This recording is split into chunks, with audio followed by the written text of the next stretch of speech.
Well, thank you everybody for coming out. It's good to see you all here today. Can you hear me all right? Yes. Well, thank you. My name is Kevin Kerr. I live on Western, and I'm the chair of the Aspinwall Democratic Committee. Thank you for joining us today.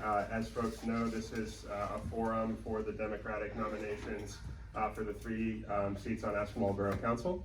I'm going to do a few ground rules, and please bear with me because this is a little bit annoying, but I would like the candidates to know who's in the room. So if we can very, very quickly, just first name and what street you're coming from, I'd love to just run around the room briefly and get folks to know that. I'll start. I'm Kevin. I'm on Western Ave. Am I going? 3rd Street, Sharon. Great. Go ahead. Laura Eastern. Scott Eastern. Kathy Center. Kathy Center. Trip, don't hide. Trip Western. Gene, 2nd Street. John, 2nd Street. Lindsay, 5th Street. Jeff, 2nd Street. Janet, 3rd Street. West 3rd Street. Gary Eastern. Rochelle Eastern. Lisa 2nd Street. Keith, 2nd. Steve, 5th. Marcia Center. Kirsten, River Oaks. And not a resident, but I'm on the school board. I didn't see you See back all there. you guys. I'm Brian, I live on 3rd. Grant on 1st. I'm Mary on Emerson. You're next. Hi, I'm Anthony from Virginia. Anna from 4th. Mary from 5th. Mike from 2nd. Just don't knock this. Good stuff. Cool. A few quick ground rules. We're all neighbors, as Chief Nemec just said. Let's respect that these 5 candidates have the courage to put their name on a ballot. I certainly do not, and so thank you all for taking the time to do that and for being here today. Lord knows they're not in this for the money, so let's be respectful of the candidates and of the audience. And yeah, this is a Democratic primary forum hosted by the Aspinwall Democratic Committee. Candidates here today will obviously represent neighbors across the political spectrum, regardless of party. But the folks here today are running in a primary to be selected by registered Democrats in Aspinwall. So if you're not a registered Democrat living in Aspinwall in the audience, you're of course welcome today, but we kindly ask that you respect the nature of the primary vote and allow space and attention here to be focused on those who will actually see the candidates on their ballot in 2 weeks. Please no noise, disruptions, objections, or reactions from the audience. In the interest of everyone being able to hear clearly and utilize their speaking time, which will be limited, it's important that the crowd remains respectful of that. And while I understand in some ways candidates you're running against one another, at the end of the day you are running for our community, and we're all neighbors here, so let's focus on that as much as we can. With each question, candidates will have 60 seconds to respond. If your name is mentioned in substance by any other candidate, you'll be given 30 seconds to respond to that statement directly. I'll keep time, and I will also have a 10-second sign that I'll hold up when we're running out of time. I'm going to try to be as strict as I can to keep us moving in the right direction.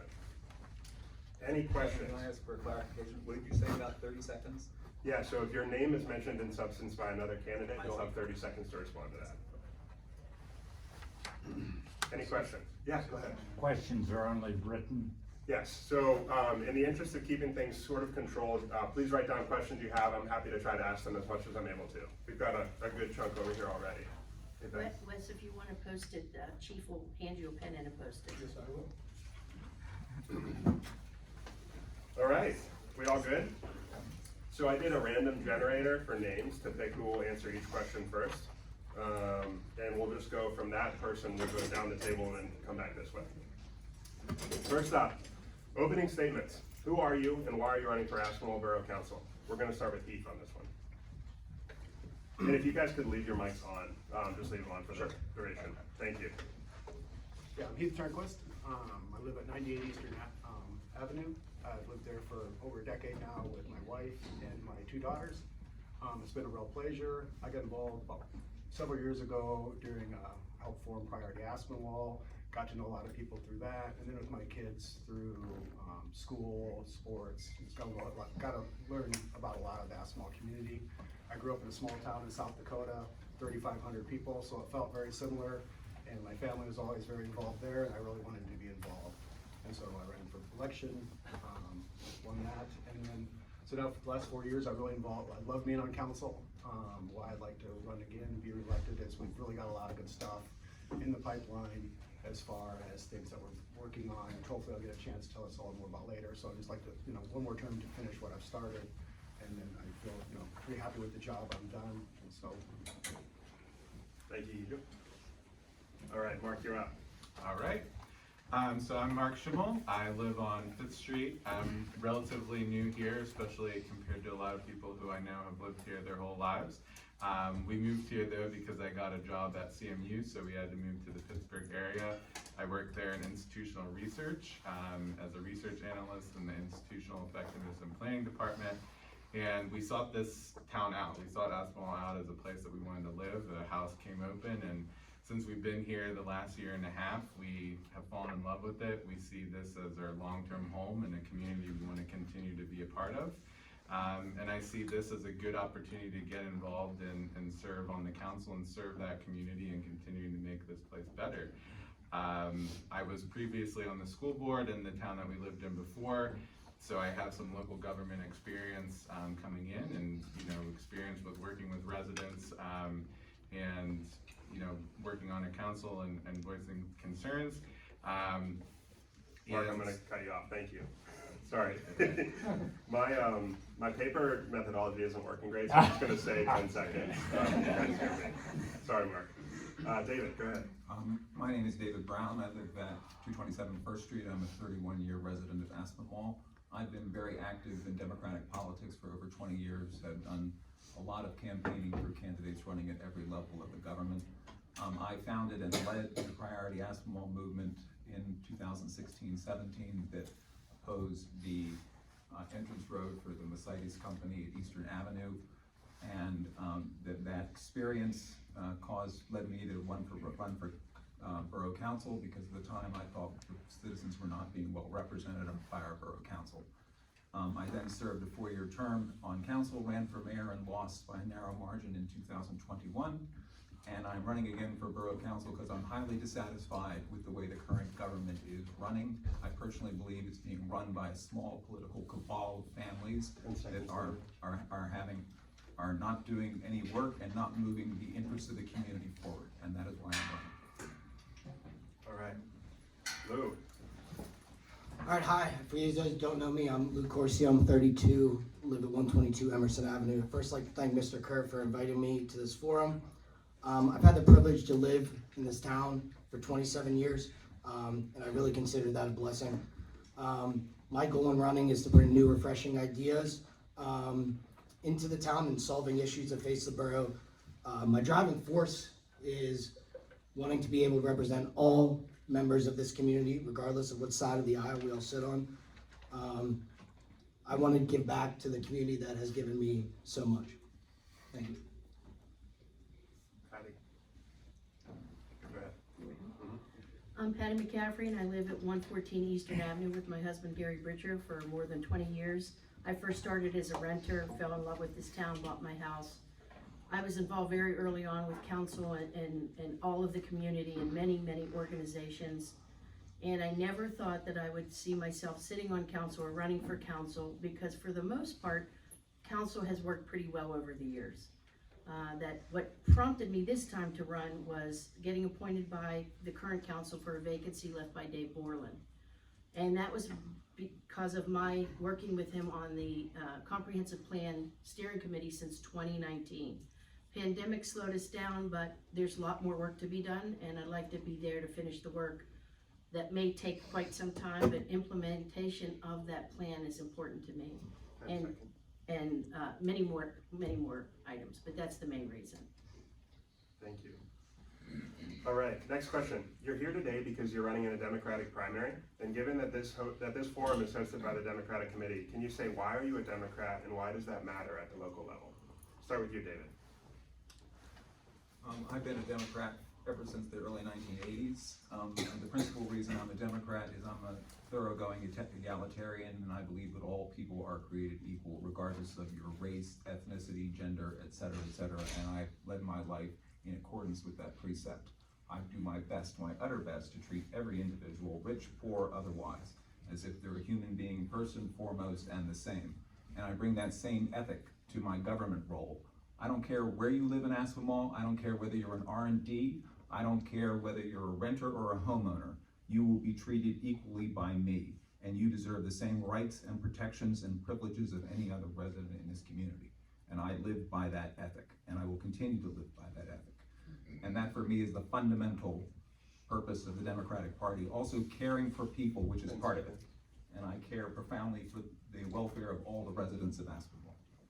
Thank you, David. Lou? I've always been a moderate when it comes to issues such as that. Some interesting, when I first registered, when I was 14 years ago, I registered as an independent. I'm not a big fan of extremisms on either side. I was then upset at the fact that I couldn't vote in a primary, so my morals and values aligned with the Democratic Party at the time. From 2014 to 2019, I was a registered Democrat.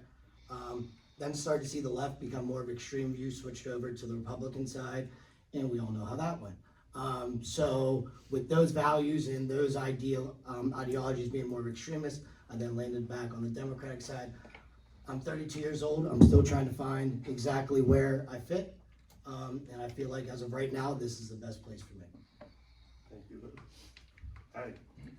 I'm a lifelong Democrat. It was in my blood, so to speak. My father was a union member for U.S. Steel, so I lived it, breathed it all my life. And I don't like labels. I don't like left, right. I don't like Republican, Democrat. I treat people with kindness and dignity and respect. And some might say those are democratic values, but I consider them to be human values. And I will serve on council and treat everybody with respect and kindness. I will listen before making a judgment. I will hear all sides, because everybody needs a voice. And they may be democratic values. I don't know, to me they're human values, but that's where I stand. Thank you, Patty. Who's that? Heath? Yep, thanks, Kevin. Yeah, I mean, I think most people who know me and interacted with me on council find me to be a fair-minded, good listener. Like I think I do the best I do is try to get results for people.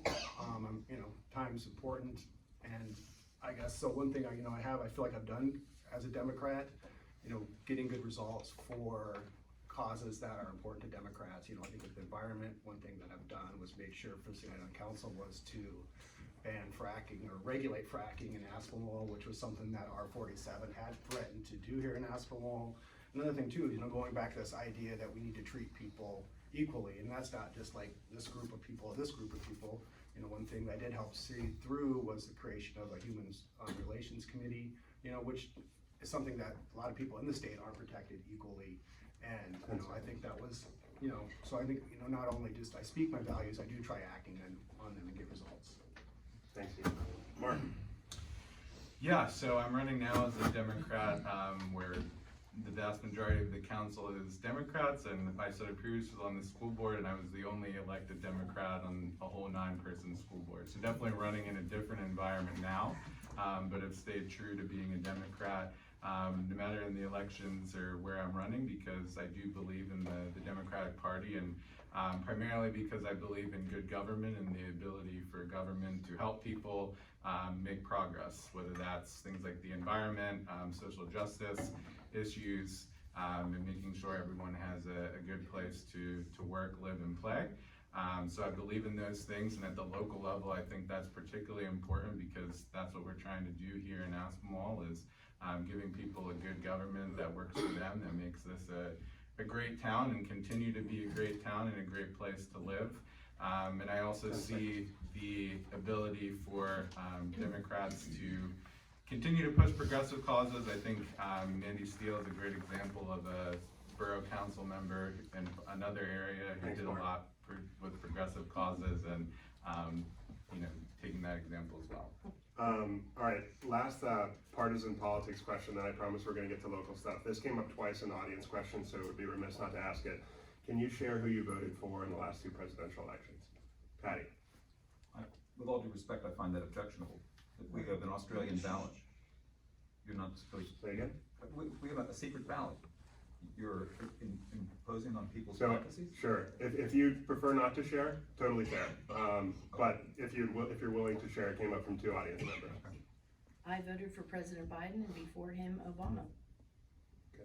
Was that the question? I'm sorry. Last 2, so 20 and 16. Yeah, I voted for Biden in the last election and then, Secretary Clinton. Thank you. Yeah, I voted for Joe Biden and Hillary Clinton. I voted for Democratic nominees for president all the way back to Michael Dukakis in 1988. I voted for Joe Biden and Hillary Clinton. All right. Back to our scheduled questions. So, what professional experience do you have that makes you a qualified candidate for Borough Council? Start with you, Mark. Okay, so yeah, as I said, I work at Carnegie Mellon as a research analyst in institutional effectiveness and planning. So everything that I do is collecting information for the university, analyzing information, whether that's data, whether that's feedback from students, from surveys and interviews and focus groups, and putting that information into recommendations that are used by senior leadership for planning purposes and for moving the university forward, and also making sure the initiatives that we're doing are working. So I feel at a town level, at a borough council level, all of those things are very important, and that's a very important thing that borough council members are doing, is taking in information from the community, taking in data, and using that for planning purposes and for moving the community forward. Thank you. David. Well, I previously served on council, so I'm a veteran, and would bring the first day on council, I would just pick up where I started from, depending upon what committee assignments were made. But I have a very probing mind, a very questioning mind. I ask lots of questions, I gather data, I gather information. That tendency and that temperament of mine and abilities helped make the R47 opposition possible, because ours was a totally fact-driven, gathered data, opposed the BS that was coming out from the other side approach. And I do that on council, and I ask lots of questions, and I do my homework, and I do research. And I frankly would like to say that if everybody on council that I've seen serve during the last 6 years did that, we'd have a much better government than we currently do.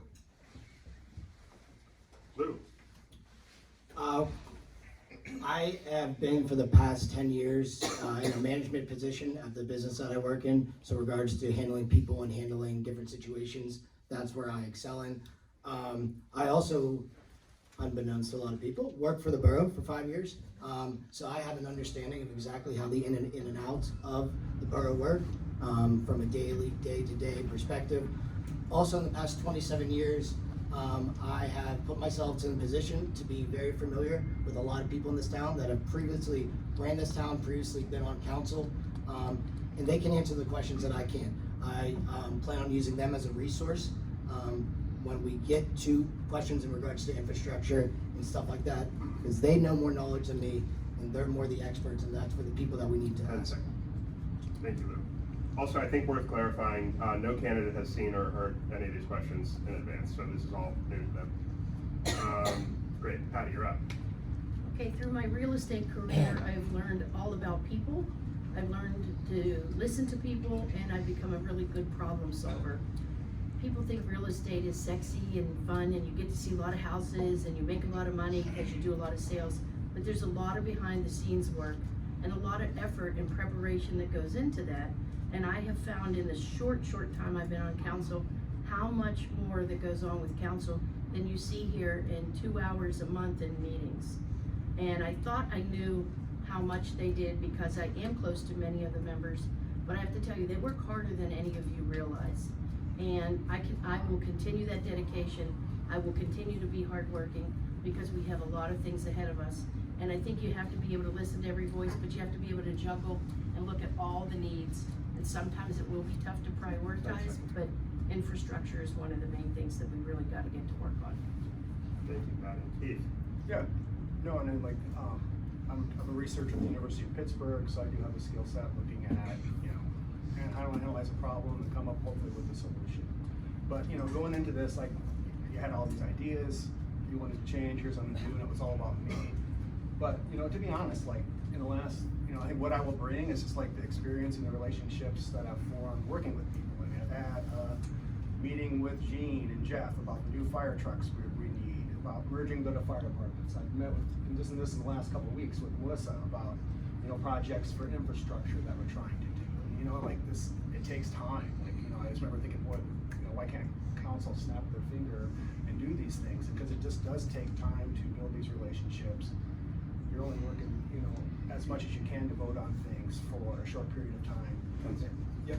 And so I guess, that what I bring is just the understanding of the system and then how to operate effectively on it. Like, I am one of the few council persons that I know in the last few years have actually wrote ordinances that have gotten passed. Thank you. Next question. So Aspinwall was recently ranked one of the best places to live in America. Do you think that's true? Why or why not? Patty? Duh. Again, I can't help but bring my real estate background into it, and I can tell you from my personal daily experience how attractive Aspinwall is to outsiders and how many families want to come and be part of it. And it's been a struggle with inventory being low, but over my 20 plus years, I've been able to help dozens of families come here and live here and find out what makes it great. And it's always good. It's wonderful that we have a lot of longtime residents that are literally have been here all their lives, but you do need, fresh blood. You do need new ideas and new families. And we're really lucky in the diversity of people we have here. And I think it's really the people and the inner workings of the council and our borough staff that help create winning an award like that and getting that designation. Thank you, Patty. Pete? Yeah, no, I fully agree. And we have nice houses, we have nice sidewalks, we have nice trees. But I think one thing that makes Aspinwall really unique is this relationship. Like, I sit here on council every week and it feels like a family reunion. Sometimes everyone's happy about the family, sometimes people aren't.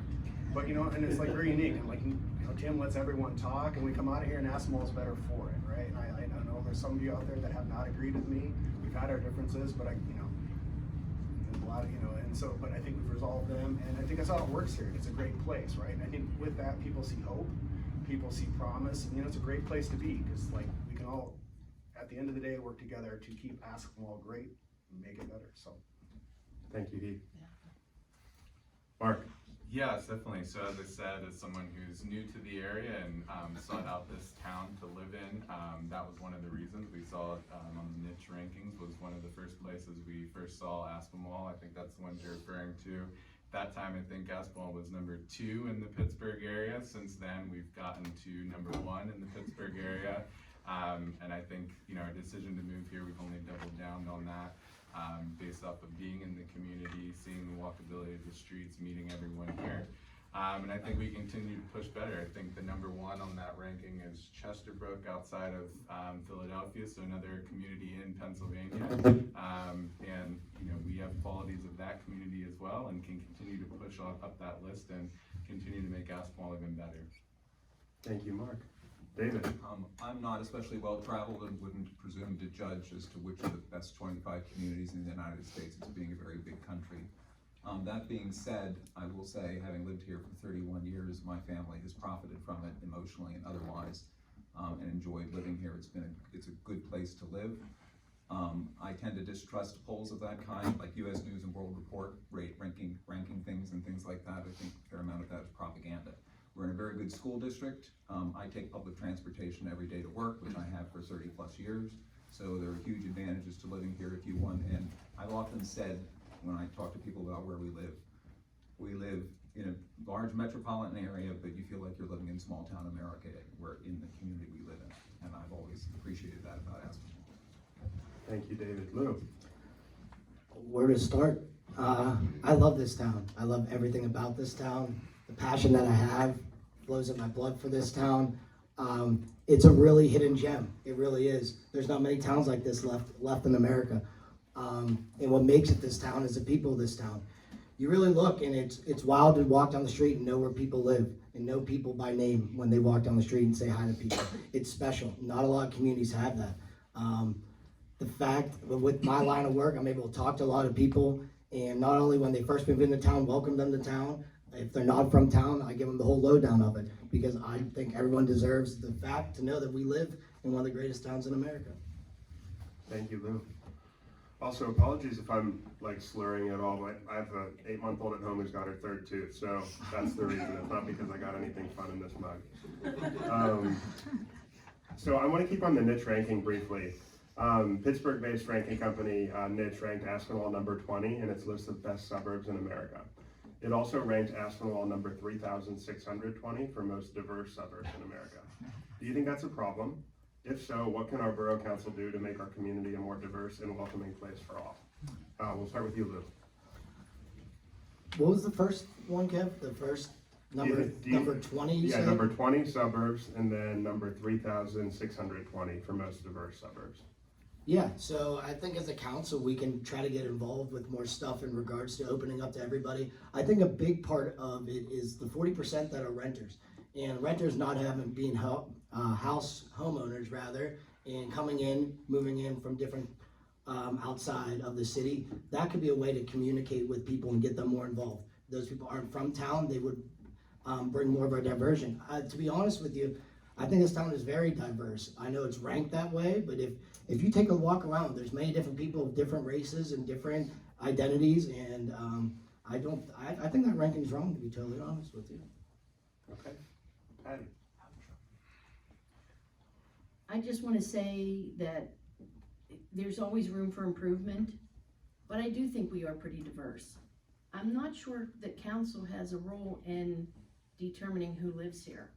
I think as a community, as people, we have a say in that. And that could be something as simple when a new neighbor moves in that isn't just like everybody else you know, that we welcome them. And as a realtor, I've been lucky enough to help bring diversity here. And you don't always get to choose that. But in my business, there's a lot of rules and regulations and laws in what we do. And I've always welcomed any diversity that we can have in this town and any town, because it makes every town better. Nobody wants 50 shades of vanilla. I say that all the time and people laugh, but the diversity is good for everybody. Thank you, Patty. Pete. Yeah, it's a tough question. You know, I guess one thing that, you know, Patty brought up is, you know, just be welcoming, being inclusive when you can. Like, I think, you know, the trouble is like, there's not many places to build, you know, things are pretty sold out. It's a pretty expensive market that probably could keep a lot of people out. You know, but I do think being welcoming, we had the issue with the police memorial flag, which went on for a while. And, you know, at the end of it, we resolved it pretty well. There's a lot of good discussions. We heard from all sides, and I think it came to a point where everyone felt heard. Everyone felt listen, and I think at the end of the day, like, the resolution was fine. So I think, you know, we keep doing things like that, at least we'll be known for a place that is open to diversity, opening to hearing all sides. And I think that's really about as good as you can do, kind of at a local level. You did the human rights ordinance. Mark. Yeah, so I think that is one area where we can probably improve a little bit. If you look at those rankings that you mentioned, the places that are ahead of us tend to be a little bit more diverse. I think the borough and borough council can take a role in welcoming people when they come to the community, particularly when new people move in and buy homes, possibly reaching out, letting them know when council meetings are. As someone who was new, it took me a while to know when the council meetings were and some things like that. So ways like that we can involve more people in the council and council meetings and things like that. I think also improving the diversity of businesses and trying to attract some new businesses that may be a little bit more diverse in terms of the things that they offer, and also the business owners can be a way to get new people in here. Also, as Lou said, I think some more outreach to renters can be very helpful as well, making sure that we have renters on things like the planning commission and that they're involved in the borough as well. Thank you, Mark. David. I've lived in town for 31 years, and I can tell you probably one of the most racist people I've ever met in my life was the chair of the Democratic Committee in the mid-90s, and it was shocking how racist he could be. I've run into people while canvassing, Jewish people, who have told me that for years they had to lay low for fears that they would be targeted. A woman I recently spoke with who had been canvassing said people had put dog poop in her mailbox. So don't think it doesn't exist. Even in Mayberry RFD, it's still here. You have to combat this by showing democratic values, egalitarianism, and treating people all equally regardless of creed, faith, race, etc., etc. In terms of racial diversity, increasing that, the biggest problem I would see, it's a big problem, and I don't know how to solve it. You know, real estate prices in Aspinwall have soared since I moved into town 30 years ago. And, you know, you need a socioeconomic slice that can afford those kind of mortgage costs and things of that nature. But I've known a fair number of African Americans in town, always gotten along well with them. And I welcome them and treat them just like anybody else. Thank you, David. Let's do a quick audience question. So let's try to limit this to one thing. I would be interested in hearing from each candidate what their first priority would be if elected. One thing. We'll start with you, Lou.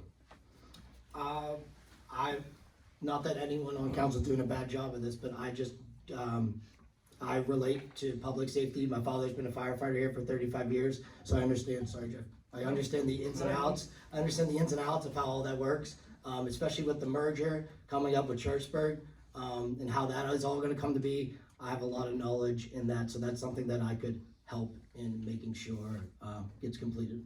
Thank you, Lou. Patty? Well, since council talked about it at the meeting last night, I'm not letting any cat out of the bag, but we have a major issue with a failing wall on 5th Street. And I've already been lucky enough to work with Laura and Heath and Melissa very closely, Mandy Steele's office, Krista Luzio's office, and Senator Lindsey Williams' office in getting funding to be able to tackle the wall. There's lots of things that need our attention, but that wall is failing and it could have dire consequences. So to me, that's a priority right now. Thank you. Heath?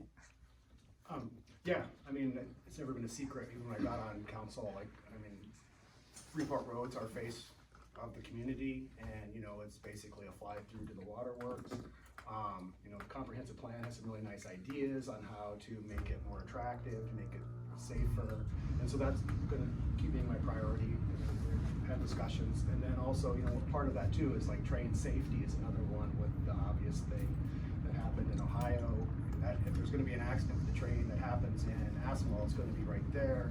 And so, yeah, I've also recently contacted Krista Luzio's office. It seems important to him, so try to work with them to figure out how we can, improve the Freeport corridor so it's safer, more attractive, and then maybe at the same time work on train safety. Thank you, Heath. Mark? Yeah, so I think first priority in terms of, what needs done first would be proactively addressing upgrades to the water system. I know there's been a lot of water main breaks recently, which causes problems with residents, and also is money and borough time every time that we go to fix that. Again, I know it's something that is being talked about by the council and something that's being considered, but I think proactively addressing that and updating those systems so that we don't continue to have the water main breaks is something that should be the first priority. It's going to require money, but I also know that there's once in a generation funding out there for infrastructure, so trying to address that first and foremost I think would be number one for me. Thank you, Mark. David? I can't answer the question in one topic, Kevin, so I'm gonna take two. I agree with the infrastructure, that's the principal long-term problem, especially how to finance it, since we cannot, given the current tax base and current tax collections, afford major infrastructure improvements. But I think the major thing that needs to be done is we need to get council working again. I think council members need to hold committee meetings. As a matter of fact, Mr. Turnquist, 2 seats to my left, is the chair of the Budget and Finance Committee, and in the 3 years plus that he's been on council, he has never held a meeting of his committee, not once. I was on it for the first 2 years, so I can speak as a matter of fact. You do not move the ball forward in town unless you're meeting outside of council meetings. Council meetings, and you can look it up on the website, have dropped to between 30 and 40 minutes a meeting. When I was on council, they were between an hour and a half and 2 hours, both the agenda and the regular meeting. All right. A chance to respond? You sure do. 30 seconds. And so I know Dave has a strong appreciation for meetings and the length of them, I guess, being the measure of success. But, I have had meetings. Like last week, I can count the last 2 weeks, 1, 2, 3, 4, 5, 6, 7, 8.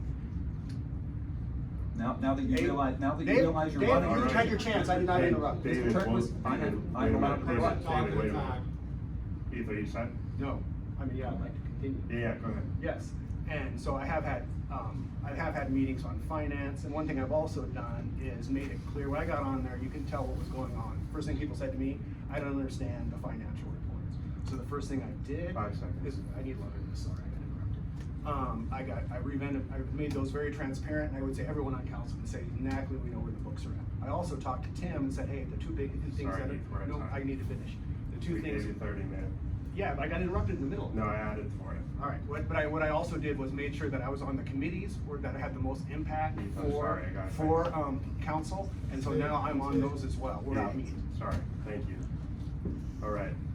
Happy to talk with any of you afterwards. This is related a little bit to some of what we're talking about. So let's talk infrastructure. Did everybody weigh in on that? I'm sorry, because of the interruption, I lost track. Did everybody weigh in on that last question? They did, yeah, thank you. Infrastructure. So water, Alcosan, Shank Waste, Duquesne Light. What's the role of Borough Council in ensuring our basic needs as a community are adequately met? And what can be improved upon and how? Mark, this one's for you. Yeah, so I think with all of those, making sure that with the contractual agreements that we have with things like Shank Waste, that the terms of those contracts are being met. When contracts are up for renewal of, evaluating what the options are. I know that there was recently, some talk about the trash contract and things like that. That seems to be, one of the best options that's out there right now, but I think constantly evaluating those contracts when things aren't going right, putting the pressure on those organizations to address the situations and make things better. So I think that's the main things. Thank you, Mark. David. I just think we need to consider funding sources for all the infrastructure problems we have, and they are significant because we are an old town. This wall at 5th Street is just an added burden. I don't know, apparently the properties along that stretch of 28 the borough is responsible for those. Recently, Aspinwall has formulated, I'm not sure if it's been formally approved, a comprehensive plan which projects into the future. I would caution anyone about going off on pipe dreams about things we can do on the comprehensive plan before we fund adequately the repair of our infrastructure and deal with the current problems before we start building bells and whistles. So I would prioritize absolutely the repair and the maintenance of the old and the renewal of the old as opposed to chasing balls. Thank you. Lou. So, the one thing I can speak of that I have a little knowledge of is the water main breaks in town. There have been 35 breaks since January of 2022. That's an extreme amount. Our infrastructure in the water is failing. There's nothing we can do about it from an age perspective. This stuff is gonna happen. I do have 2 ideas that have been pretty about 16 years ago. Council was investing in a replacement valve program, which not necessarily solved the problem, but it was used as a preventative measure to make the pipes last longer. I think that's something that'd be interesting to look into. Also, with the cost of the repairs of these breaks, it's really putting a burden on the borough budget because they are so expensive and we have to bring in outside contractors to do that work. There's definitely discussion about having someone take over the water system and be responsible for the breaks. It would save the borough money and save the residents money in the end if we look into options such as that. All right, Patty. I love this question, and I have knowledge about how some of this stuff works prior to being on council since March. And it goes all the way back to when I worked very closely with Melissa, Joe Noro, and my husband, some other volunteers at the time on Alley A. And worrying about not only the green side of things as sustainability, but also infrastructure and doing the rain garden there. And the reason I bring that up, you all could say that's old news, but the relationships that were built primarily by Melissa being the main conduit with Alcosan is phenomenal. We still get the rewards of that today. We just had an executive session meeting, I can't disclose what, Alcosan was in the meeting. The first 10 minutes of the meeting was everybody happy to see Melissa and telling us how lucky we are to have her and the relationship we've built with them. It's not just Alcosan, it's all the other vendors that we talk about. And that starts with council and it starts with our staff. Thank you, Patty. Heath. Yeah, no, I mean, obviously our town is very old and people have not, things have not been updated in a long time. But when I first moved into my house, I was there for a few days and I had like a foot of water in the basement because of sewer flooding.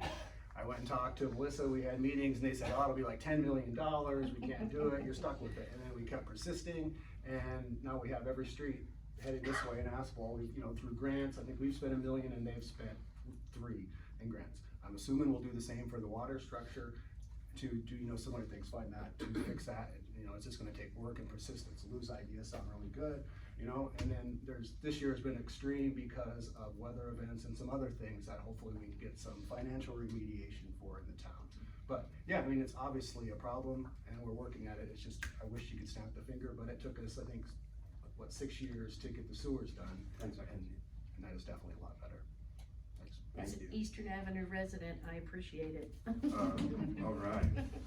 So we'll stay on infrastructure for a few more questions. Our neighborhood, this is relevant to everyone in the room. Our neighborhood is heavily impacted by roadway construction, believe it or not. And closures, what are you laughing at? Closures either on 28 or the Highland Park Bridge. What do you think the role of council is in ensuring that our community has reliable access in and out, and also has top quality highways and bridges? Start with you, Heath. Of course. Yeah, that's a tough one. Like I wish, you know, like I've been on the PennDOT site trying to figure it out, but I think, you know, I think the main role is just communication, right? We're in a tough spot. You know, there's no easy answers. We don't have helicopters, but I think it does feel like the borough has done a really good job of talking to PennDOT, involving the police force. Like, you know, I see the police out there directing traffic the best they can, and so I think, you know, I think that's the role that we could do, is just keep people safe, you know, and do the best we can to keep the traffic flowing through, you know, because it's PennDOT, I think at the end of the day, is gonna tell us in the states what to do, but, you know, we're just gonna have to work with them to make sure it's easiest on our citizens and safe. Thank you, Heath. Yeah, from my understanding, we don't have much of a role or a say in when PennDOT does the construction, but I would agree with Heath that it comes down to the communication, which I think has been good. I know it's on the borough website of where the closures are happening and when they're happening. I think the police have done a good job with directing traffic. I know, as David said, he takes the bus, I take the bus. I know they do a good job of, you know, helping people cross the walkway there at the bus stops to get across the street. So I think all of that has been good. The construction is 28, I live right up against 28, so a lot of that happens right up against my house. So, you know, just can't wait for it to be done, and hopefully at the end of the day, we'll have, you know, better roadways and bridges and all of that to show for the agony and stress we're going through right now. Thank you, Mark. I frankly feel we're probably going through an extraordinary period right now because it's the Highland Park Bridge being done in all sorts of ramps and configurations.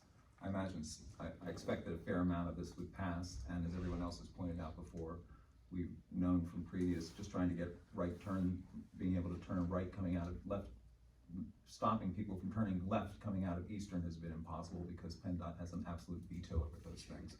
So I just think hopefully the Highland Park Bridge will settle down and be solved, and will actually be better for Aspinwall because of that work. Thank you, David. Lou. I think from a borough or council perspective, it's a little bit difficult for us because sadly PennDOT does what they want and really don't care what we have to say about it.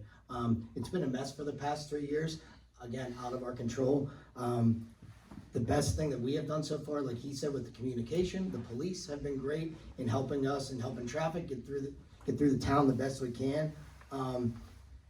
The only thing I can say, there is a light at the end of the tunnel. After 3-4 years, the construction should be done by September, October, and hopefully we can move forward with better roadways, with the sound wall up, and it'd be beneficial for us in the end. We just had to get through this tough stretch. Thank you, Lou. Patty. I don't want to sound like a broken record, but it's tough being an adult, and it's tough to work through this. It'll be great when it's done. It'll be worth it. We've had great communication. The police have been great with directing traffic. And I can't reiterate enough, when we had an emergency meeting with PennDOT, Melissa set it up, there were 10 representatives there from PennDOT in a moment's notice, on site, to listen, give us great ideas. Even though in the moment they didn't have a solution, they offered so many good ideas going forward. And anytime we've had any questions about closures and all of that along the way, not only has PennDOT given that information either through the police or the borough, but then the borough and Melissa and the council have been giving all that information out to residents constantly. So it's tough, but we'll be better off when it's done. Thank you, Patty. Next question will be the last one on infrastructure. I want to talk about complete streets. Aspinwall is a community home to countless children, pets, seniors, etc. And a common concern is people ignoring stop signs or driving too fast on our streets or driving the wrong way down our streets. Our sidewalks and streets are more active with pedestrians and vulnerable road users than many other communities across the region. How, as a member of council, do you plan to keep our community safe for its most vulnerable road users? David.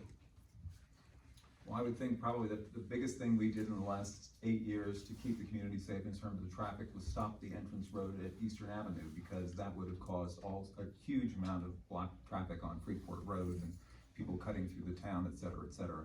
So that was a good preemptive move to prevent what would have probably been a much worse situation than it currently is. We have stop signs at almost every intersection in Aspinwall. It is very hard, other than maintaining a police presence. I would work with the police and obviously get their advice. I can't say I can answer these questions, but I would rely on the professionals who are involved in that to help us set policy. So David, I'm gonna stop you real quick, and you stop yourself. I just noticed there's an audience question related to this. I'd like to have you weave into your answer if you're able to. And your plans related to bike and pedestrian infrastructure more directly. So my question plus the bike piece rolled together. So add the bike part, if you will. I don't really know that much about the bicycles. It was proposed when I was on council to put some kind of bike lane through Aspinwall.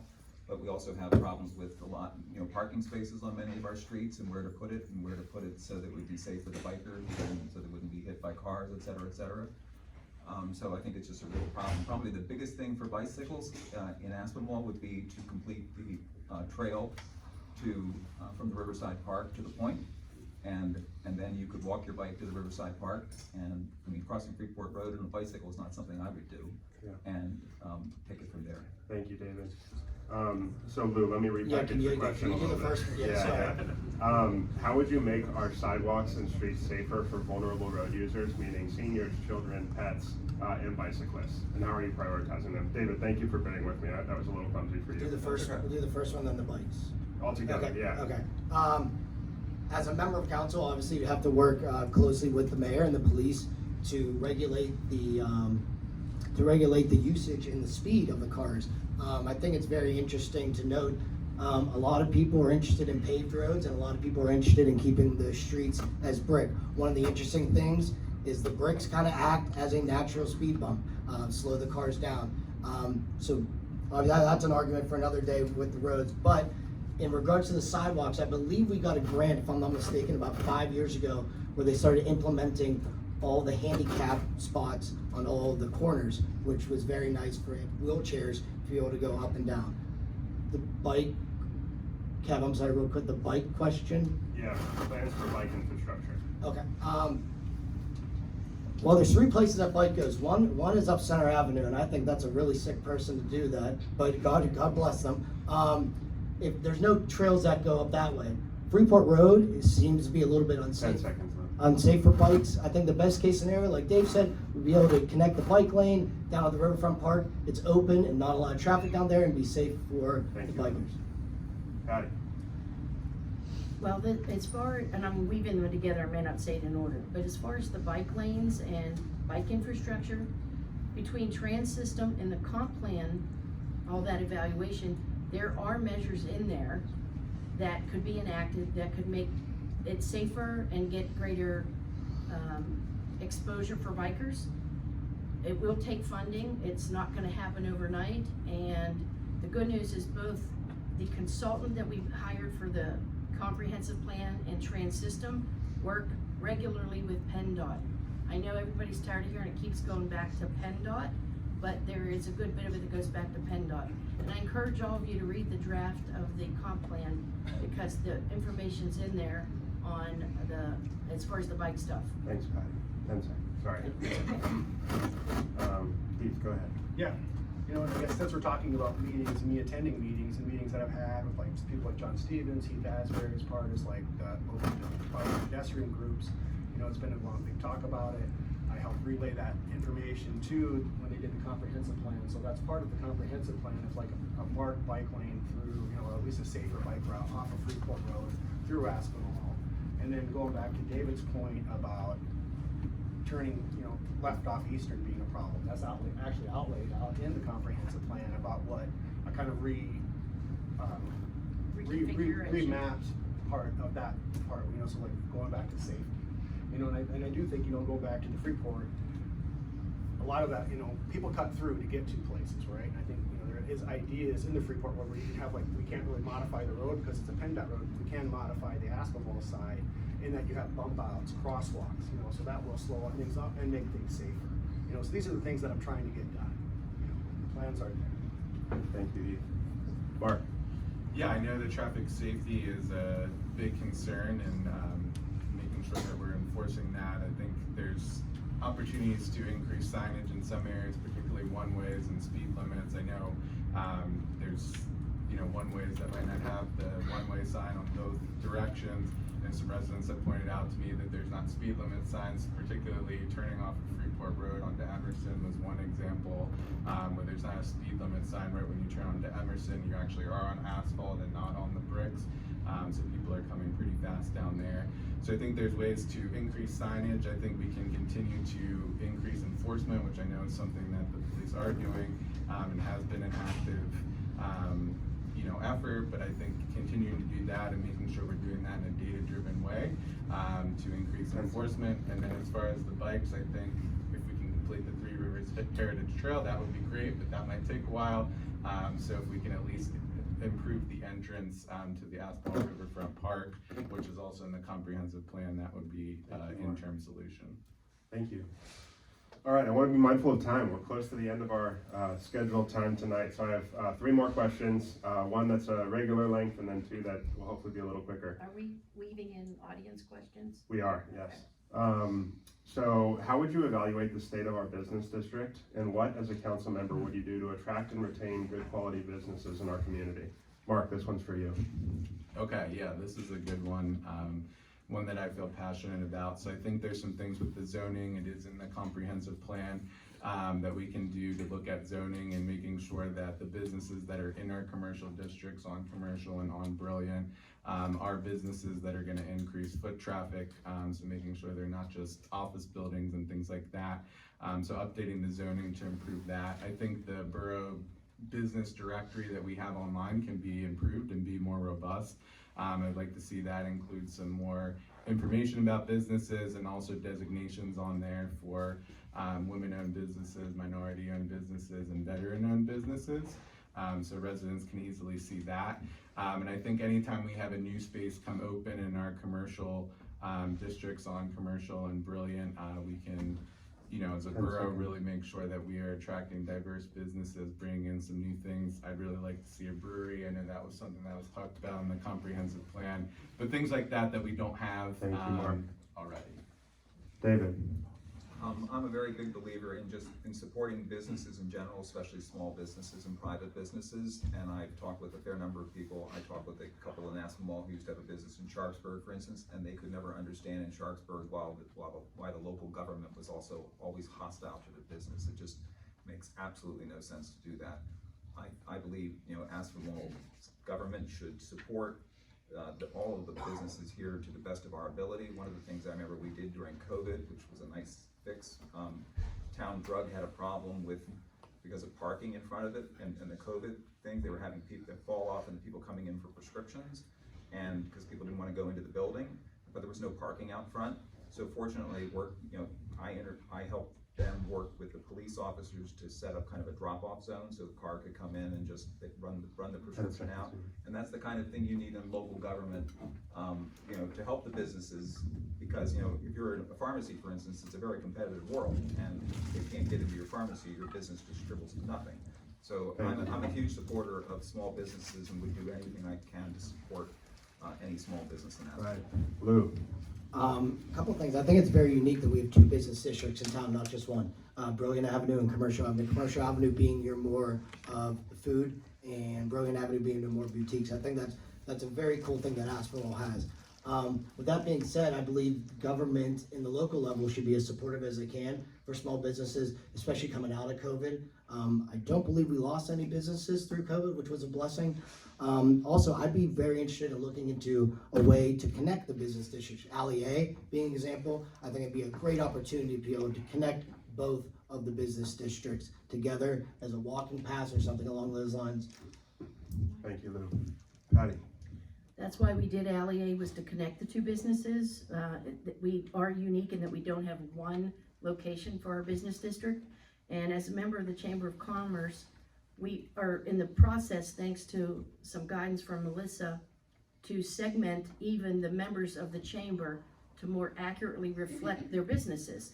Because the business needs of a restaurant is not the same needs as a hair salon, and so on. So we're in the process of trying to develop committees even within the Chamber of Commerce to help that. The borough supports it, council supports it, and again, Allier was in fact done to help connect those two, but there's more that can be done. Allegheny Town Center Associates that we had worked on for 6 years was all about teaching the borough and giving us best practices on when you support the businesses and you prop up the businesses in particular ways that the whole town benefits. Sadly, not all the business owners supported it, but it doesn't mean it won't come back around as we work on the comp plan implementation and even updating code and so forth. Thank you, Patty. Heath? Can you, I got a little lost in the question. Yeah, of course, of course. Are we talking about current businesses or bringing in new businesses or both? So how would you evaluate the state of our business district, and what, as a council member, would you do to attract and retain good quality businesses in our community? Okay. Yeah, no, I know I'm gonna sound like a broken record, but like, there's not many places we can build, there's not many empty spaces, right? And so obviously, I think the way you can really support it is improvements along Freeport Road to make that more attractive, better parking, so, you know, people who've been to Cape May or towns like that, you pull in, you see it, it looks nice, you stop, you know, versus drive-through. So I think that's one way to really support, like, hey, this is not a drive-through community, this is a cute little place, we'll stop. Because once you get inside Aspinwall, people do stay, and, you know, everyone stays here for 30 years, no one leaves, right? But, you know, so that's a lot of it. And, you know, we are having discussions with trying to find the grant funding to get that done. Yeah, and I think it's tough because you're a local government, right? And you really can't tell businesses what to do. But yeah, I think provide the right infrastructure for them to succeed, because you see these businesses trial and Freeport Road, they're pretty tough on them. Yeah. So. Thank you, Heath. Okay, we're almost at time. We're gonna finish with closing statements. 60 seconds per person. Lou, you're up first. Thank you, Kevin. Thanks for everyone for coming. Appreciate hearing me out here. Aspinwall was built 130 years ago by immigrants. Aspinwall was built on diversity. And that's something that we have to keep in mind when moving forward. I don't feel that certain attributes towards somebody, particularly party affiliation in the world that we live in today, should mean as much as it does in local politics. We can't afford to have that type of problems in Aspinwall. Aspinwall needs to be the beacon to show other communities that we can work together regardless of where anyone sits on the aisle. And we need to build together and show the other people that we can do it. The last thing that I want to say, I would be very, I would like to be at a point where everyone in the town knows who their elected representatives are and be able to come to them to get issues resolved for them the best that we can do it. Thank you, Lou. Patty? I will serve with dedication, integrity, and kindness. Kindness is a word we forget about. I feel there's so much anger in the world, and I tend to listen to everybody.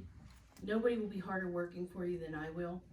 And yes, there's a lot of things to tackle. I also think that you need to look back so you don't repeat mistakes, but living in the past and in history doesn't serve this town. We need to move forward, we need to move forward together, and we need to all try to listen and understand where somebody's coming from if we're gonna get all these big projects done. Certainly funding is a big one, but in the meantime, if everybody understands the importance of all the different things and is willing to wait their turn, I think it also helps when people say, why aren't you doing this first? This needs to be done first. You have to look at the big picture, and that's the hard part. If I win, I'm on for 4 years. I'm certainly not gonna get everything done I want in 4 years. It's just not possible. Thank you. Yeah, first, thanks everyone for attending.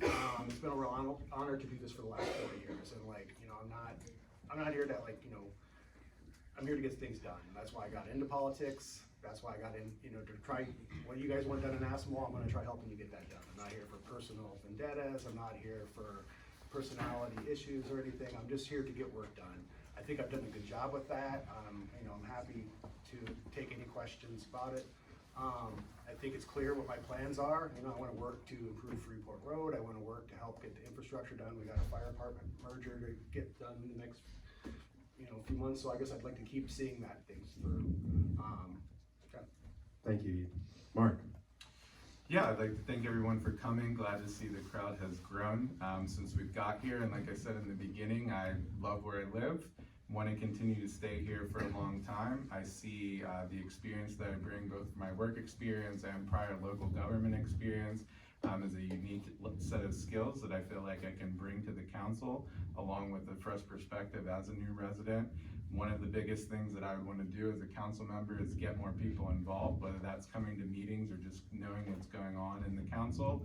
That's something that I did in my prior local government experience and was successful at doing that and want to bring here. And definitely see that as important, especially when we have a big turning point here with the comprehensive plan, with some of these infrastructure issues that we need to get addressed that have been going on for a while. So at that type of turning point, I'd like to see more people involved and everyone having a voice in our local government and what happens next. Thank you, Mark. David? When I come on to council, I'm going to get to work, and I'm going to encourage my other council members to get to work because they haven't been working in my view.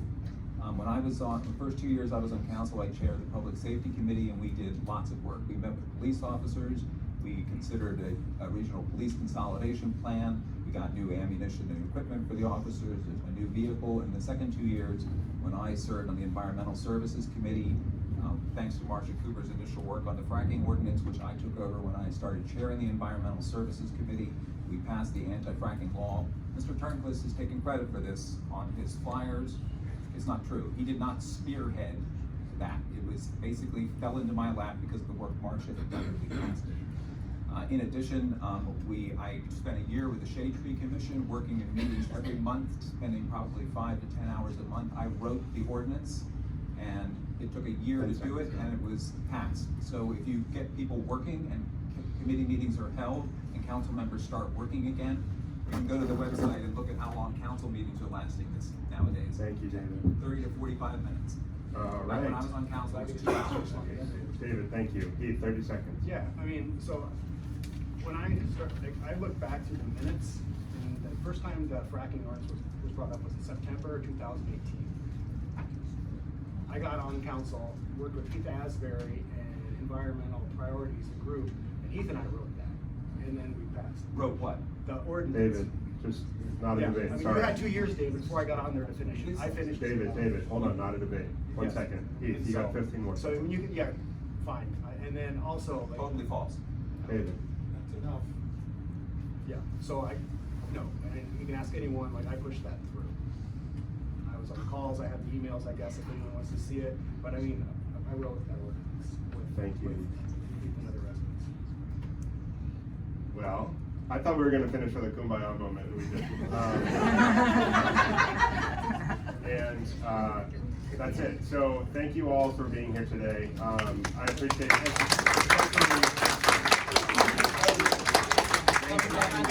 Thank you to the candidates. It's great that you're all here. It's great that the candidates took some time out of their day. I know some folks are having meet and greets. Feel free to grab them on the way out if you have any questions. Thank you.